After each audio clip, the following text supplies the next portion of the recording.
like to talk to you about mistakes that I've made and things that I've seen other collectors and dealers make that if you'll just kind of follow these tips of what not to do, it'll probably help you.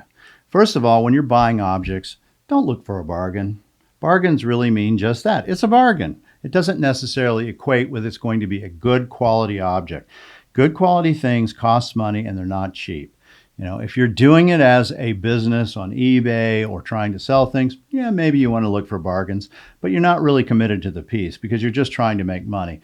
If you're a collector, or even if you're a good dealer, you want to find those things that really have value and merit. And so price should be less of an issue. And that seems antithetical, but it really is. Price should be less important than the quality and value of the piece. You don't ever mind paying up for a great piece. 2, history, the provenance. Provenances can be good, they can be bad. They're good if you can really follow the provenance trail and know it's real. But if it's a made-up one or scanty or it's on a piece of paper that just somebody wrote out and said, well, here it is, this was Kit Carson's, you better be very careful on that. 2, don't follow trends. It's fine to see things that are doing well, and as a dealer, I make sure that I look for things that go, oh, I'm selling all these kind of objects. I should probably keep my eyes open for more of those. But you don't want to be just following trends. You should always be trying to buy things, collect things that really move you and that are important to you as a collector or a dealer, not just because it's the latest fad. Other things that you want to look at is condition. Don't buy something because it's cheap because of the condition. There's a reason it's cheap. When I get something like, let's say, a rug, and it's got an A and a B side. One side's very beautiful, the other side's been faded out. I value it at about half of what I would have. It's still a nice rug. It's a two-sided rug, though, and you have to remember that. So condition is very important.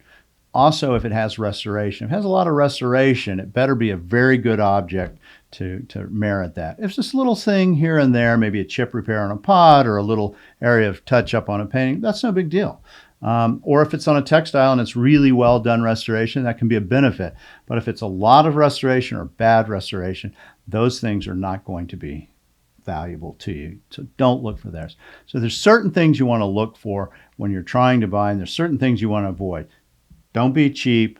Try to buy the best example you can of the artist's work, whether it's a basket or whether it's a painting. If it's an Apache basket, you'd like an Oya tray. You don't really want an oval or an odd-shaped basket if you're trying to collect that, unless you want those things, because they're not going to be as valuable. There's not going to be as many people interested. And unless it really you find it exciting to own these kind of things, and I would stay away from buying things that are a little bit on the unusual side. Same with an artist's work. Maynard Dixon painted in the East Coast when he was illustrating, and he did some East Coast things. He did Hawaii paintings. Hawaii painting by Maynard Dixon is not going to have the same value as a cowboy or native scene. If you're just looking for the name, great, you can buy one like that, but it's not going to have the same increase in value over time or have the same desirability as something that they're really known for. So these are the tips that I can tell you to just kind of avoid those kind of things and follow these guidelines, and you'll have a great collection. Medicine Man Gallery, located for over 26 years in Tucson, Arizona, specializing in antique Native American art, early Western art, including the famed Maynard Dixon, as well as modern art. You can find everything online at medicinemangallery.com. There's over 6,000 objects to select from. Also, the Charles Bloom Murder Mystery Series, written by yours truly, me, Mark Sublette.